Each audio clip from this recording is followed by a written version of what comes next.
Deus. Amém. Meu irmão, ainda de pé?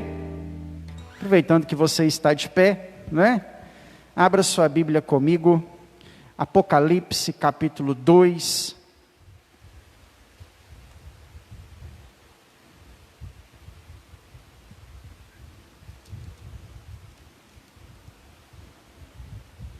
Apocalipse, capítulo 1, perdão, depois nós vamos ler o capítulo 2. Primeiro eu quero ler com você Apocalipse, capítulo 1, versículo de número 11. Apocalipse, capítulo de número 1, versículo de número 11. Amém? Apocalipse, capítulo de número 1, versículo de número 11, que diz assim: dizendo, o que vês, escreve em um livro e manda às 7 igrejas: Éfeso, Esmirna, Pérgamo, Tiatira, Sardes, Filadélfia e Laodiceia. Agora sim, no capítulo 2, nós vamos ler do versículo de número 8 até o versículo de número 11. Carta à igreja em Esmirna. Apocalipse capítulo 2, uma página para frente aí, né? Versículo de número 8 até o 11 diz assim: ao anjo da igreja em Esmirna escreve: essas coisas diz o primeiro e o último, que esteve morto e tornou a viver. Conheço as tuas tribulações e a tua pobreza, mas tu és rico, e a blasfêmia dos que a si mesmos se declaram judeus e não são, sendo antes sinagoga de Satanás. Não temas as coisas que tens de sofrer. Eis que o diabo está para lançar em prisão alguns dentre vós, para ser disposto à prova, e tereis tribulação de 10 dias. Sê fiel até a morte, e dar-te-ei a coroa da vida. Quem tem ouvidos, ouça o que o Espírito diz à igreja. O vencedor de modo nenhum sofrerá o dano da segunda morte. Amém? Deus, esta é a tua palavra que foi lida, será pregada, será ministrada aos nossos corações, e a nossa oração é para que através dela, mais uma vez o teu Santo Espírito tenha liberdade de fluir no nosso meio, de agir no meio do teu povo, que ao término deste culto nós possamos sair daqui tendo a certeza de que a tua palavra alcançou o nosso coração e nos fortaleceu para mais um tempo, para mais uma semana, em nome de Jesus. Amém. Santifica, Deus, o teu nome nessa mensagem. É o que nós pedimos ao Senhor. Amém. Glória a Deus. Pode se sentar, meu irmão. Cumprimenta essa pessoa que está aí perto de você. Diga para ela que bom, meu irmão, te ver aqui hoje. Glória a Deus. Amém. Você está feliz com o Senhor? Glória a Deus, né? Amém. Irmãos, o primeiro texto que nós lemos é o próprio Senhor Jesus falando a João na ilha de Patmos, enquanto este estava preso.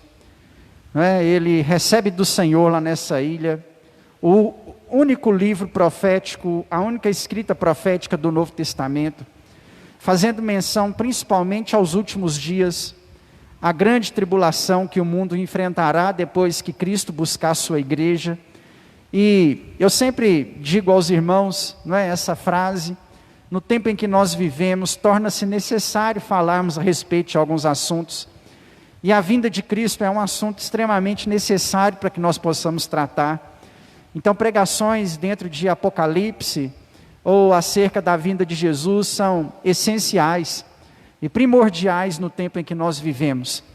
Essa pandemia, ela veio aí para confirmar o nosso distanciamento, né? A igreja, o povo de Deus já estava distante de Deus, distante da casa de Deus há muito tempo. E essa pandemia veio pôr à prova, talvez aí, a nossa comunhão com Deus, a nossa comunhão com os irmãos. E mais do que nunca, nesse tempo em que nós vivemos, nós nunca sentimos que Jesus está tão perto como agora. Quando a gente olha a nossa condição, a nossa situação social, aquilo que acontece ao nosso derredor, a gente entende que o Senhor realmente está às portas. E aqui nesse livro profético, o Senhor mostra ou dá a João 7 cartas às 7 igrejas da Ásia, e cada uma dessas cartas possui um aprendizado diferente para a igreja atual. Eu quero ressaltar para você o que eu falei aqui domingo passado. Quando eu uso aqui a expressão igreja, eu não estou fazendo menção ao endereço da Avenida Brasil 1136, e nem a placa denominacional que está pendurada lá fora. Quando eu falo igreja do Senhor, eu estou falando para mim e para você. São características que eu não tenho que esperar que outra pessoa tenha. São características que eu, como igreja do Senhor, preciso ter. Amém? Então, quando eu estou falando de igreja, eu não posso entender a igreja como sendo a terceira pessoa, mas sim a primeira. Eu sou a igreja, é a primeira pessoa do singular. Quando nós estamos reunidos aqui nesse endereço, nós estamos congregando, mas a igreja somos cada um de nós. A igreja é constituído pelos lavados e remidos pelo sangue do Cordeiro. Quem foi lavado e remido pelo sangue do Cordeiro aí? Né? Então você é a igreja, e essa palavra é para você, não é para o irmão que está do seu lado, não é para a placa denominacional, essa palavra é para mim, essa palavra é para você, amém? Hoje nós vamos falar sobre a segunda carta que o próprio Senhor Jesus disse a João. E as 7 igrejas da Ásia que recebem essas cartas aí, como eu já disse aqui, são as 7 principais igrejas do mundo naquela época, do mundo de sua época. São igrejas de destaque, são igrejas, algumas não são tão grandes, outras, ou como é o caso de Esmirna, não é uma igreja rica, mas ocupa um papel de destaque no mundo daquela época. E aí, quando o Senhor Jesus dita essas cartas a essas 7 igrejas, o Senhor Jesus, na verdade, não está falando apenas para essa igreja local, mas Ele está falando para todas as igrejas daquela época, usando as características da referida igreja entre as 7. Essas 7 igrejas também representam o período de história da igreja. Alguns teólogos acreditam que a cada tempo a igreja viveu uma característica similar ou parecida com as 7 igrejas das 7 cartas de Apocalipse, e que hoje nós estaríamos nas últimas, né? Laodiceia e Filadélfia. Filadélfia e Laodiceia. Nós estaríamos nas últimas. Mas fato é que nós encontramos características dessas 7 igrejas ao longo de toda a nossa história, enquanto cristãos, enquanto igreja do Senhor. E essas características também, ou essas afirmações, elas também se aplicam à Igreja Batista Nacional Atos, ela também se aplica a você, ela também se aplica a mim, dia após dia. Amém? Só para a gente poder trazer à nossa memória um aprendizado importante, essas 7 cartas escritas aí, elas possuem um padrão. Todas elas possuem um elogio, uma crítica, uma instrução e uma promessa. O jeito, a forma a qual a carta foi escrita, foi redigida, não é? A forma a qual essa carta foi colocada, as palavras foram sendo colocadas dentro do texto, elas seguiram esse padrão de construção. Elas seguiram o padrão contendo um elogio, uma crítica, uma instrução e uma promessa. E esse padrão, é claro, na Bíblia toda regra tem exceção, ela foi diferente na carta a Esmirna, porque a carta que nós vamos ver hoje não possui uma crítica. Ela não recebeu nenhuma crítica do Senhor. E a igreja de Filadélfia também não possui nenhuma crítica. E a igreja de Laodiceia não possui um elogio. Os demais, né, é um padrão pré-estabelecido. E aí a gente entende como padrão, mesmo tendo 3 cartas aí com alguma diferença, porque até nisso Deus está falando com essas igrejas. Quando eu olho para Esmirna e entendo que o Senhor passeou no meio da igreja de Esmirna e não achou defeito nessa igreja, né? Eu sei que tem um padrão, dentro do padrão era para ter citado um defeito, e esse defeito não foi mencionado. Isso me ensina o quanto que essa igreja era preciosa diante do Senhor. Então, ou seja, esse padrão me ensina, esse padrão me instrui. A igreja de Esmirna é uma igreja que não possui críticas. A igreja de Esmirna, ela tem esse nome porque ela se encontrava na cidade de Esmirna. É importante ressaltar, irmãos, que algumas dessas cidades ainda existem. mas as igrejas dessas cidades não existem mais. Né? Não existe mais a igreja que recebeu essas cartas. Há quem diga que é por isso que elas receberam as cartas, porque o Senhor sabia que essas igrejas estavam perto de seu fim, a maioria delas se extinguiu antes do 2º século, não é? E o Senhor queria deixar as características dessa igreja como aprendizado para a igreja ao longo de sua história. A cidade de Esmirna existe até hoje, ela está lá na Turquia, né? E está lá a cidade, que foi fundada há cerca de 1400 anos antes de Cristo. E a cidade de Esmirna, no período em que a igreja estava lá e essa carta foi escrita, era uma cidade muito rica. Esmirna era uma cidade portuária, assim como Éfeso, que nós estudamos semana passada. Tanto a cidade de Éfeso quanto a cidade de Esmirna são cidades muito ricas, pelo fato dela receber navios e embarcações de outros países, com produtos importados. Isso gerava muito emprego, gerava uma economia local muito forte. E a cidade de Esmirna, então, era uma cidade que era mais ou menos concorrente com Éfeso, dentro do seu sistema capitalista, né? Porque trabalhavam dentro da mesma forma. Mas ao contrário do que acontece na igreja de Éfeso, que Éfeso é uma cidade rica, e a igreja de Éfeso é uma igreja rica, a igreja de Esmirna, embora ela esteja numa cidade rica, ela é uma igreja pobre, como nós dizemos, como nós lemos no texto aqui. A palavra pobre que aparece no texto é do sentido de pobreza mesmo, literal. Né? Pobreza, segundo o dicionário de Strong, de um radical, que significa agachar-se. A palavra indica um estado de pobreza miserável, necessidade, indigência. No Novo Testamento descreve pobreza voluntária que Cristo sofreu em nosso nome, conforme está em 2 Coríntios 8:9, a condição dos santos da Macedônia e a extrema necessidade da igreja de Esmirna em Apocalipse capítulo 2, versículo de número 9. Então, ou seja, embora nós estamos aqui dentro de uma cidade rica, a igreja é uma igreja extremamente pobre financeiramente falando. Mas era uma igreja rica, e o texto fez questão de mencionar entre parênteses, né? Era uma igreja rica no que dizia respeito à presença de Deus dentro dela. Então, ou seja, ao mesmo tempo que ela era uma igreja pobre financeiramente falando, ela é a única igreja que é mencionada entre as 7 igrejas que tem a presença de Deus de forma abundante. Essa é a igreja que nós vamos falar nessa noite. A presença de Deus era real dentro desta igreja. Era uma igreja que desfrutava da glória. Era uma igreja que desfrutava do amor, desfrutava da presença de Deus no meio dela. Amém? Então vamos lá, capítulo de número 2, nós vamos ler versículo por versículo.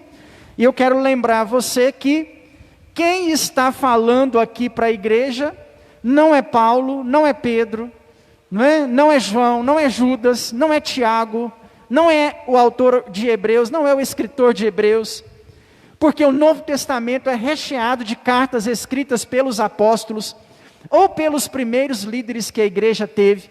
No caso das 7 igrejas do Apocalipse, nós não estamos falando de homens apóstolos, que são grandes apóstolos, que escreveram a carta.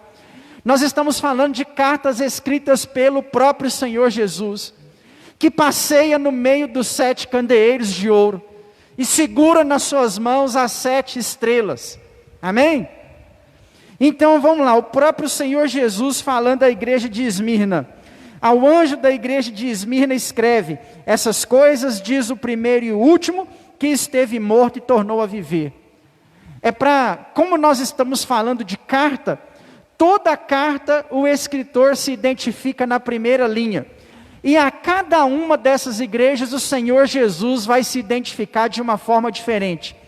A igreja de Esmirna, ele se identifica como o primeiro e o último, demonstrando a sua completude.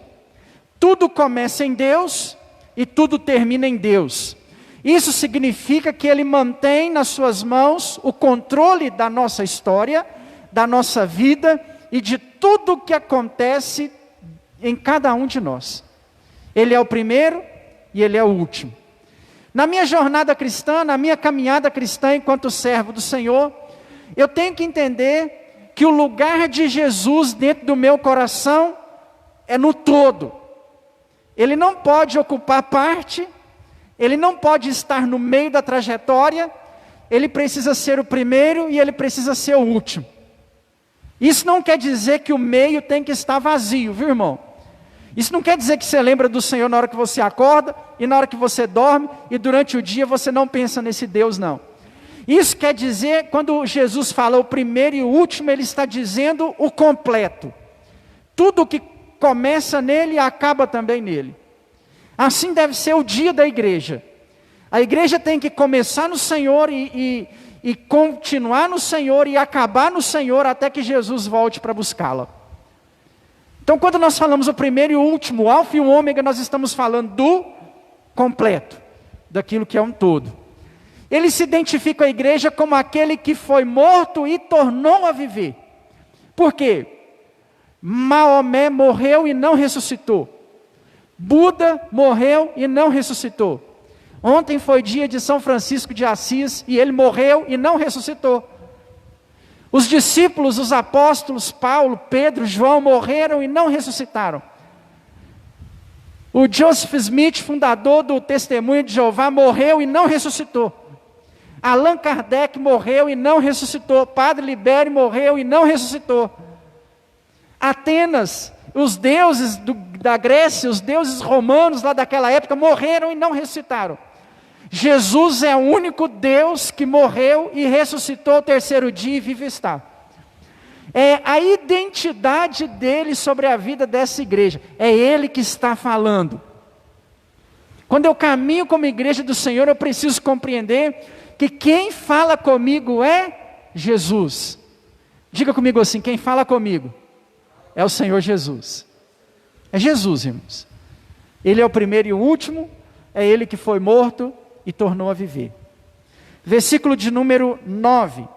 Conheço a tua tribulação e a tua pobreza, mas tu és rico. E a blasfêmia dos que a si mesmos se declaram judeus e não são, sendo antes sinagogas de Satanás. Olha o que Jesus vai falar para essa igreja. A igreja é uma igreja atribulada, e o Senhor sabe disso. Meu irmão, quando nós, como igreja do Senhor, enfrentamos um momento de tribulação, de adversidade, dificuldade, muitas vezes o diabo tenta plantar dentro do nosso coração que Deus não está vendo. Muitas vezes nós nos sentimos sozinhos, abandonados. Muitas vezes pensamos que nessa caminhada o Senhor nos deixou sozinhos. Mas com a igreja de Esmirna eu aprendo que Ele conhece a minha tribulação. O Senhor sabe o que passa no seu coração. Amém? O Senhor conhece o seu problema financeiro. O Senhor conhece seu casamento. Deus conhece o que aflige o seu coração, as suas preocupações. Ele está vendo a sua enfermidade. O fato de passarmos por problemas não significa que Deus nos abandonou. Muito pelo contrário, com a carta a Esmirna, eu aprendo que Ele está me vendo. Assim como Abacuque orou no capítulo 3, no versículo de número 17, que nós cantamos aqui nessa noite. Ainda que a figueira não floresça, ainda que o produto da oliveira minta, ainda que no curral não haja gado, todavia eu me exultarei no Deus da minha salvação. Você não está sozinho. Deus está vendo a sua dor e o seu sacrifício. Ele não te abandonou. Presença de Deus jamais significou ausência de problemas. Muito pelo contrário. Em alguns casos, em algumas situações, como é o caso da igreja de Esmirna, uma igreja que possui a presença de Deus, e justamente por possuir a presença de Deus, ela está sendo atribulada. Jesus disse aos seus discípulos, né? No mundo tereis aflições, e tende bom ânimo, porque eu venci o mundo. Quem falou para você que o evangelho era só rosas? Quem falou para você que o evangelho era só coisa boa e só prosperidade? Tentou te enganar, mentiu. Não é, irmãos. O evangelho é milagre. O evangelho é poder. O evangelho é glória.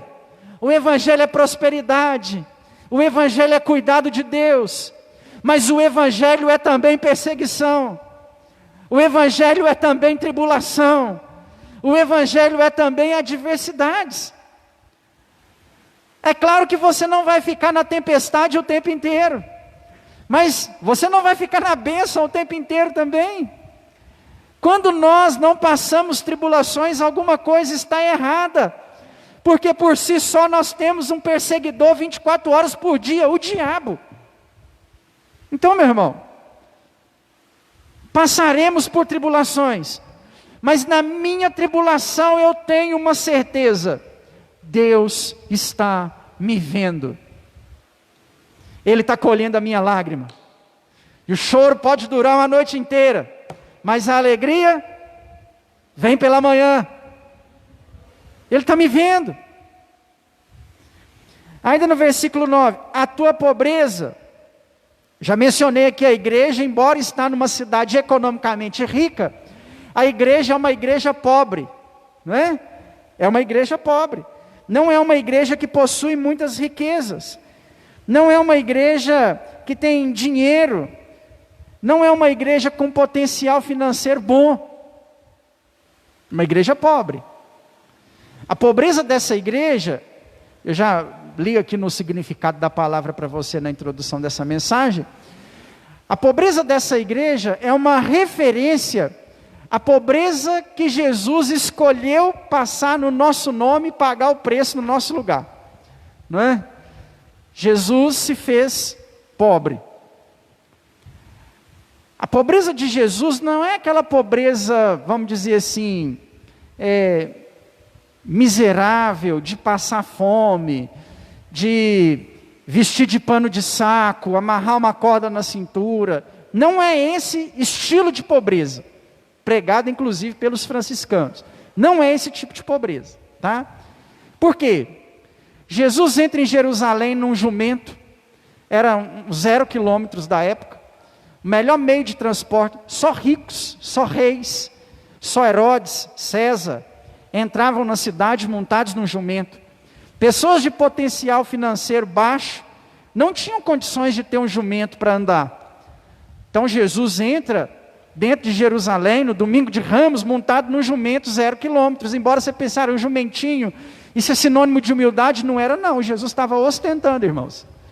Ele chegou lá de forma arrasando, tanto que aquilo foi destaque no momento que ele entrou. Porque quando vinha o jumentinho, ou era Herodes, ou era César, ou era alguém desse tipo aí. Em segundo lugar, o texto diz, de João, que Jesus usava uma vestimenta de um pano único sem costura. Era uma veste real. Então Jesus não andava com a roupa maltrapilha, não é? Suja, parecendo um mendigo para demonstrar a pobreza, não. Quando nós falamos que Jesus optou e escolheu a pobreza, foi no sentido de abnegação a coisas materiais. A profissão de Jesus era boa. Naquela época, tudo era feito de madeira. E ele aprendeu com José o ofício de carpinteiro. E trabalhou no ofício até sair para o ministério. Porque quando José morre, Jesus, historicamente falando, tem 19 anos de idade. Ele sabe a função. Ele sustentava a casa. Ele sustentava a família como carpinteiro. E quando chega a hora do ministério, Jesus abre mão de uma das melhores profissões da época para pregar o evangelho. Jesus não tem casa. Ele chega para um dos discípulos e fala assim: olha, o pardal tem ninho, a andorinha casa, o filho do homem não tem onde reclinar a cabeça. Ele não tem casa, ele não tem uma mala de roupa, ele tem uma só. Ele não tem carro próprio, ele larga mão de tudo.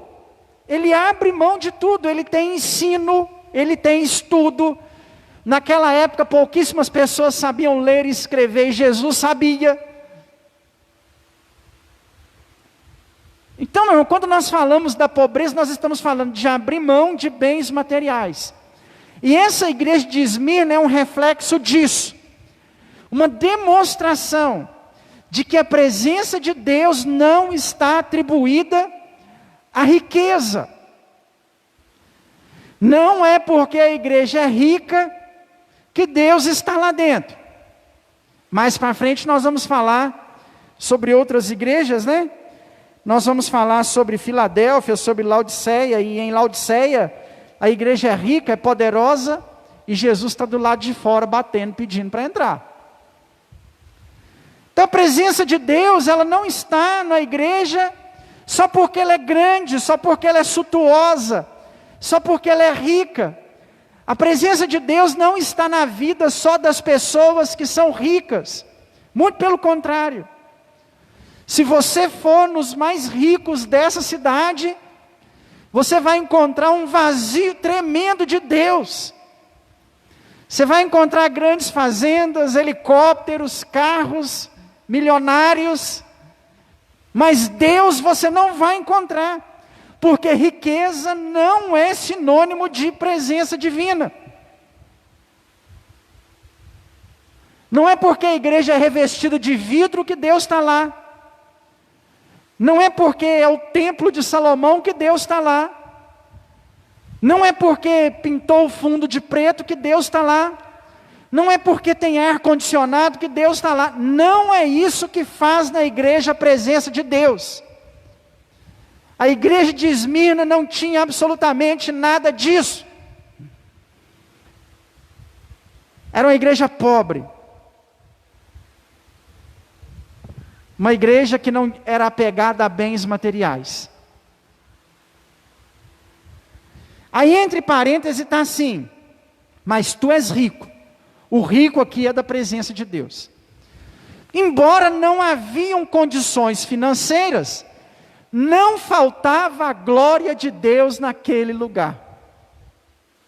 Meu irmão, pode te faltar comida, pode te faltar carne, pode te faltar até trabalho, pode te faltar qualquer coisa, mas existe uma coisa que não pode te faltar: a presença de Deus.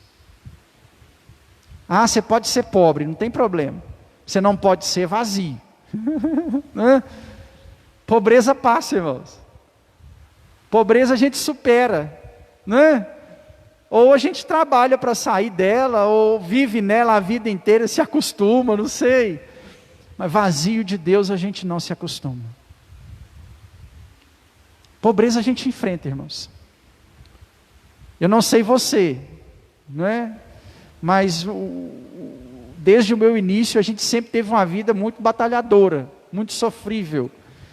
Eu já vivi a experiência de minha mãe ter um prato de feijão com farinha e ela não comer para mim poder comer, né? Numa época difícil, numa crise mesmo, né? Lá no meados dos anos 90, inflação alta, desemprego, pau quebrando mesmo de acordo, não arrumava serviço, e pobreza extrema mesmo, né? Sem condições nenhuma, de água e luz cortada. Eu já vivi isso. E isso aí a gente supera. Não me fez pior do que eu sou hoje, pelo contrário, talvez contribuiu para tornar quem eu sou hoje, né? Com certeza ajudou no meu caráter. Mas a gente superou. Talvez um dia você foi extremamente pobre, você superou isso. Isso a gente supera, a gente trabalha, a gente corre atrás. Hoje a gente continua não tendo muita coisa, mas não vive naquele extremo mais. Talvez quando você casou lá no início, não é? Morou num cômodo só, dormiu no colchão no chão, não tinha o que cozinhar direito, você superou isso, amém? Vazio de Deus, irmãos, a gente não pode viver sem não, não pode viver com Ele não, tem que viver cheio de Deus. A igreja de Esmirna até que não tinha nada, não possuía nada, mas havia algo nessa igreja, meu irmão, que eles tinham com abundância: a presença de Deus. Que nos falte tudo, irmãos, mas não nos falte a presença de Deus. Eu sempre cito para os irmãos o exemplo de Davi, que entendeu esse princípio. Quando ele entende que adulterou, quando Natã abre os olhos dele, ele é como em outras palavras, no Salmo 51, ele está orando, ele está falando assim: Senhor, não tem problema eu perder o reino, não tem problema eu perder a coroa, não tem problema eu perder o palácio, não tem problema eu perder a batalha, não há problemas em eu voltar a cuidar de ovelhas, mas não me lances fora da tua presença e nem retires de mim o teu Santo Espírito. Nós podemos viver sem tudo, mas sem a presença de Deus nós não podemos viver. Se você não sente a presença de Deus há muito tempo, começa a orar. Começa a buscar o Senhor por isso. Você não pode viver sem a glória de Deus na sua vida. Igreja não pode ser técnica. Nós não podemos viver a nossa religião de forma técnica, porque senão seremos hipócritas, escribas, fariseus. Precisamos ter o nosso coração cheio da glória, cheio da presença. Ainda no versículo 9. E a blasfêmia dos que a si mesmos se declaram judeus e não são, sendo antes sinagoga de Satanás. Na cidade de Esmirna havia um grupo de pessoas que se declararam judeus messiânicos. Não é a igreja em Esmirna. São pessoas da cidade que perseguiam a igreja de Esmirna com blasfêmias, com a falsa doutrina, e eles se declaravam judeus e na verdade não eram. E o principal ponto de ataque deles era a igreja de Esmirna. Aí Deus está falando para Esmirna assim: eu vejo, eu sei, a blasfêmia dos que a si mesmos se declaram judeus e não são, e são antes sinagogas de Satanás. A pior coisa para Deus é a pessoa que diz que é e não é. Mais para frente a gente vai trabalhar isso melhor também, né? Ou eu sou quente, ou eu sou frio, porque morno Deus vomita da boca. Nós, irmãos, precisamos viver um evangelho de verdade. Não adianta eu falar que sou e não sou. Lá na cartinha de João, no capítulo 2, ele fala assim: não o amemos apenas de boca, mas com atos e ações. Ou eu sirvo a Deus, ou eu sirvo a Deus. Nós vivemos uma geração onde muitas pessoas se declaram cristãs, mas se você for olhar a prática, elas não são cristãs. Graças a Deus, tomara que não seja o caso de nenhum de nós aqui, né? Eu acho que não é. O que nós não podemos ser como igreja é falar que somos e não sermos de fato. Deus considera isso, de acordo a essa fala aqui, a esse versículo, como uma blasfêmia. O texto chama eles de sinagoga de Satanás. Por que sinagoga de Satanás? Porque eles tentavam inserir falsas doutrinas dentro da igreja de Esmirna, para perverter e desviar os crentes que ali congregavam. Isso é do diabo, irmãos. Escuta uma coisa: sempre vai ter alguém querendo colocar uma minhoca na sua cabeça relacionada à igreja. Quem faz isso é sinagoga de Satanás. É muito parecido com a mesa do diabo, citada por Paulo na igreja de Corinto. Um dos problemas da igreja de Corinto é porque os irmãos, quando chegavam em casa, sentavam na mesa. Depois eu vou procurar o texto e vou pôr lá no grupo da igreja. Os irmãos iam para a igreja, chegavam em casa, sentavam na mesa e começavam a denegrir a imagem da igreja. Paulo chama isso de mesa do diabo, mesa de Satanás, sinagoga de Satanás. Aquelas pessoas que trabalham contra a igreja são sinagogas de Satanás. Cuidado para você não andar com pessoas que difamam o nome da igreja. E eu não estou falando só da Atos, não. Porque às vezes você encontra com o irmão que é lá da Assembleia de Deus, que vive falando mal da igreja dele. Você encontra com alguém que é da igreja quadrangular, que só fala mal, que só denigre, né, a imagem. Cuidado, porque a Bíblia chama esses de sinagoga de Satanás, é a mesa do capeta. Eram as pessoas que tentavam, com blasfêmias, com mentiras, com invenções, denegrir a imagem da igreja em Esmirna. Cuidado. Sempre vai ter alguém se levantando contra a igreja. Sempre vai ter alguém para colocar uma picuinha. É assim que o diabo trabalha. São as sinagogas de Satanás.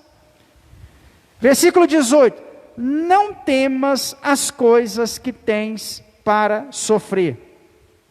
Eis que o diabo está para lançar alguns dentre vós, para serdes posto à prova. O Senhor Jesus vem dar uma orientação para essa igreja, diante de um tempo que eles estavam prestes a enfrentar. Seria um tempo de tribulação. A igreja já é pobre, a igreja já é perseguida, a igreja já tem quem denigre a imagem dela, e o Senhor ainda fala assim, vai vir mais.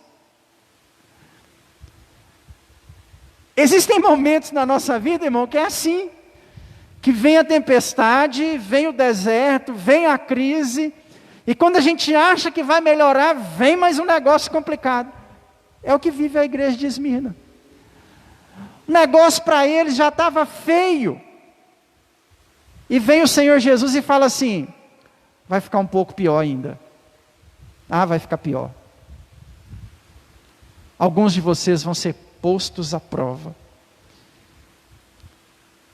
Existem momentos na nossa vida que o Senhor nos põe à prova, para ver a nossa fidelidade, para ver se nós servimos a Ele ou a homens, para ver se nós, de fato, andamos na presença dEle sem esperar nada em troca, para ver se o céu é o nosso lugar.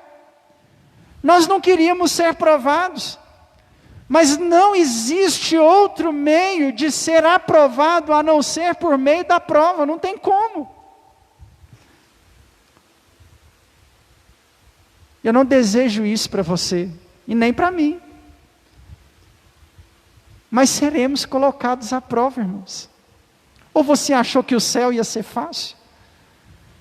Que era só frequentar a igreja e pronto, e na hora que Jesus vier, a 7ª trombeta tocava, vamos embora. Não é assim. Nós não queríamos que os nossos filhos dessem problemas, mas infelizmente alguns vão dar. A gente queria que o nosso casamento fosse o melhor do mundo, mas infelizmente tem hora que arranha. A gente não queria passar por desemprego, por falta de dinheiro, mas às vezes acontece. Queria ter que procurar um pronto-socorro, fazer um exame, sentir um caroço, mas às vezes acontece, irmãos.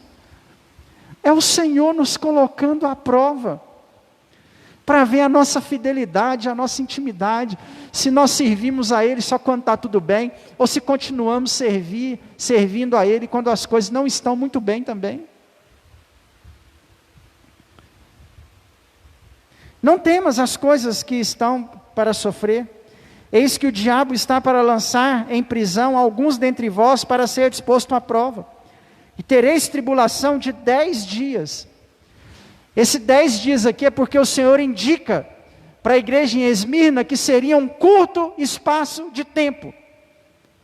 Durante um curto período de tempo eles seriam atribulados. Aprende uma coisa. Nós passamos por tribulações de curtos períodos. Amém? Você recebe isso aí na sua vida? O período é curto. Ei, meu irmão, vai passar. Não se desespera. Não se atemorize. A primeira frase do versículo é: não temas o que estás para sofrer. Deus está com você. Ele está vendo a sua tribulação. E isso será por um curto período de tempo. Breve vai passar. Breve vai passar. Ser fiel até a morte, e dar-te-ei a coroa da vida. Isso aqui é uma demonstração de que a tribulação que eles estão enfrentando não seria qualquer tribulação, porque Jesus está falando assim: ser fiel até quando? Até morrer, se for preciso. Assim tem que ser a minha fidelidade a Deus. Até a morte, se necessário for, ser-te-ei fiel, Senhor. Você é fiel a Deus, meu irmão? Até debaixo d'água você é fiel a Deus. Com dinheiro você é fiel a Deus. Sem dinheiro você continua fiel a Deus. Você é fiel ao Senhor com saúde. Você é fiel ao Senhor na enfermidade. A palavra de Jesus à igreja de Esmirna é: seja fiel até a morte, e dar-te-ei a coroa da vida. A tradução de coroa da vida aqui na igreja de Esmirna não é a coroa real, feita de ouro, não é essa coroa. É a coroa feita de cipó trançado, na tradução literal do texto. Na exegese do texto, a coroa é a mesma coroa dada àqueles que venciam as competições de atletismo da época. Sabe por que é diferente essa coroa? Porque é ao que vencer, ao que resistir, ao que chegar no final da jornada, vai receber o título de vitorioso. Vai receber a coroa como sinal assim: você venceu. No dia que a 7ª trombeta tocar, meu irmão, e você chegar diante do Senhor, Ele vai reconhecer a sua luta, a sua tribulação. Ele vai reconhecer o quanto que você superou as suas provas. Ele vai reconhecer as dificuldades que você teve ao longo dessa jornada. E vai falar para você assim: você venceu, está aqui a sua coroa. A coroa real, cheia de pedras, nós vamos falar dela mais para frente também. Você vai receber pelas suas orações, pelas almas que você ganhou, pelas intercessões que você fez, pelas aulas que você deu à criança, pelas músicas no louvor, pelas pregações, pelos evangelismos. Esses são pedras. Mas além dessas aí, o Senhor vai te dar uma coroa de vitória. Você chegou e venceu. E vai chegar lá e o Senhor vai falar assim: parabéns, servo meu, você foste fiel, você é vencedor. Eu te pus à prova e você suportou. Teve dia que o diabo falou para mim que você iria cair, que você não iria aguentar, mas você venceu, você chegou até aqui. Essa é a coroa, não é? Essa é a coroa. Ser fiel até a morte, e dar-te-ei a coroa da vida. Versículo 11. Quem tem ouvidos, ouça o que o Espírito diz à igreja. O vencedor de modo nenhum sofrerá o dano da segunda morte. A igreja em Esmirna é uma igreja que possui várias promessas, né? É a que mais possui promessas. A promessa dela é maior, porque já recebeu uma promessa sobre a vitória nas tribulações, no dia que chegar lá. E ela recebe agora a promessa que todas as demais igrejas, todas têm uma promessa, todas as 7 igrejas têm uma promessa. E a promessa da igreja de Esmirna é essa: não sofrer o dano da segunda morte. A Bíblia nos ensina em Hebreus 9 que ao homem está ordenado morrer uma só vez, não é? E aí depois lá em Apocalipse aparece essa expressão segunda morte. O que quer dizer essa segunda morte? A primeira morte é a morte que nós conhecemos aí mesmo. A segunda morte é a que é lançada no lago de fogo. No final de tudo, lá em Apocalipse 21. Aqueles que não se converteram, que não confessaram Jesus como Senhor e Salvador, aqueles que se entregaram à imagem da besta, às artimanhas de Satanás, serão lançados no lago de fogo e enxofre junto com o diabo e seus anjos. Essa ação é chamada de segunda morte ou morte eterna. Mas para a igreja de Esmirna, o Senhor diz: o vencedor de modo nenhum sofrerá o dano da segunda morte. Isso quer dizer que se você enfrentar as suas tribulações, superar as suas adversidades, enfrentar os seus problemas, lidar com as suas tribulações, chegar lá na glória e vencer, você não vai experimentar a segunda morte, você vai viver eternamente com o Senhor. Aleluia! Nossa maior glória, nossa maior riqueza, nossa maior promessa, nossa maior bênção. Lá no céu esse calorão vai acabar, não vai ter conta para pagar, né? Não vai ter enfermidade, não vai ter tribulação, e você vai viver eternamente com o seu Deus. Luta, vence suas tribulações, suporta as suas aflições, porque Deus tem vitória para você no final dessa jornada. Deus tem coroa da vida, e Deus tem vida eterna sobre a sua vida. Deus tem vida eterna sobre a sua casa, sobre a sua família. Seja fiel, meu irmão. Eu sei que não está fácil, não está fácil para você, não está fácil para mim, mas seja fiel ao Senhor, em nome de Jesus. Em nome de Jesus. Quem tem ouvidos, ouça o que o Espírito diz às igrejas. O vencedor, de modo nenhum, sofrerá o dano da segunda morte. Que a nossa oração hoje seja para que nós venhamos conseguir o mesmo que essa igreja conseguiu: superar as nossas adversidades, enfrentar as nossas lutas, ser fiel. A palavra de Deus para você hoje é: seja fiel, em nome de Jesus. Amém? Glória a Deus. Aleluia. Se coloque de pé, meu irmão. Vamos orar. Seja fiel. Deus, nós apresentamos ao Senhor nesse momento a nossa vida, o nosso coração, diante do Teu altar. Oramos, Deus, pela Tua misericórdia sobre nós, Deus. Perdoa as nossas falhas, as nossas fraquezas, o nosso pecado. Perdoa o engano do nosso coração.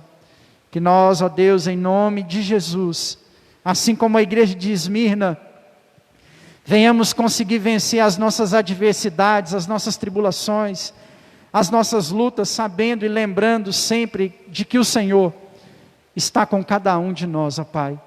Essa é a nossa oração, Deus. Visita os Teus servos. Não sei qual é a tribulação, eu não sei qual é a dificuldade, eu não sei qual é a adversidade, mas o Senhor conhece, Pai, cada coração aqui nesta noite. E eu oro, Deus, seja sobre a vida dos Teus servos. Em nome de Jesus, seja sobre a vida da Tua igreja, seja, Pai, sobre a vida do Teu povo, que nós, ó Deus, venhamos Te servir e Te seguir, independente, Deus, das situações, das adversidades, das condições. Nós estamos aqui, Deus, para juntos estarmos na Tua presença, e adorarmos e bendizermos o Teu santo, glorioso e poderoso nome, em nome de Jesus. Aleluia. Amém. Amém. Glória a Deus. Canta comigo assim, meu irmão, ó. Uma só palavra que Deus manda vai fazer a minha vida mudar. Em meio às lutas eu vou triunfar, pois eu sei que é só em Ti confiar. Se o inimigo quiser me combater, não há nada que me faça temer. Não importa o que enfrentarei, com a unção imbatível serei. Glória a Deus, aleluia, aleluia, amém, amém. Pode se sentar por um momento. Tem alguns breves avisos a dar aos irmãos. Queria pedir muito a sua atenção nesses avisos, amém? Quinta-feira, já eu falo sobre terça, mas quinta-feira, nós teremos o nosso culto de avivamento, né, de vitória. Venha participar do culto da vitória. É o culto que a gente ora por você, não é? Vamos voltar a fazer isso, né? A orar por você, a ungir você. Vem fazer um propósito de oração nas quintas-feiras. Tenho certeza que Deus tem algo para realizar aí na sua vida, em nome de Jesus. Amém? Domingo é dia de ceia do Senhor, às 19 horas. Venha participar da ceia. Não é? Cristão precisa renovar a sua aliança, dia após dia, participando da ceia do Senhor. Não é? Ceia não é algo que a gente deixa passar, que a gente pula, não, né? O Paulo ensina que muitos irmãos na igreja estavam fracos, por ou tomar a ceia errada, ou por não estar participando da ceia, né? Então a ceia é um ponto de toque, né, de fortalecimento, de renovo, sobre a vida da igreja, sobre as nossas vidas. Então venha participar da ceia do Senhor, domingo às 19 horas, amém? Amanhã nós temos oração aqui na igreja, também às 19 horas, venha participar da oração, venha aclamar o Senhor, venha buscar o Senhor em nome de Jesus, amém? Irmãos, nós ainda estamos passando lá o pedido das camisas, né? Breve vai estar chegando. Eu dependo da agenda do rapaz lá, né? Por isso que ainda dá tempo de você passar o seu tamanho de camisa para a Edileia.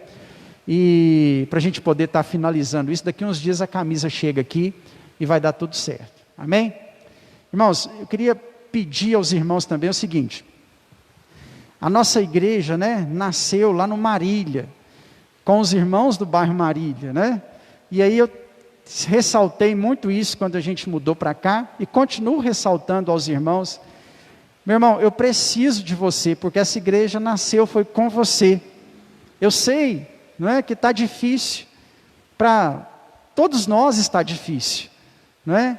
Eu preciso mesmo continuar contando com os irmãos, continuar tendo os irmãos com a gente, não perdendo os irmãos. A gente sabe das dificuldades de transporte, né?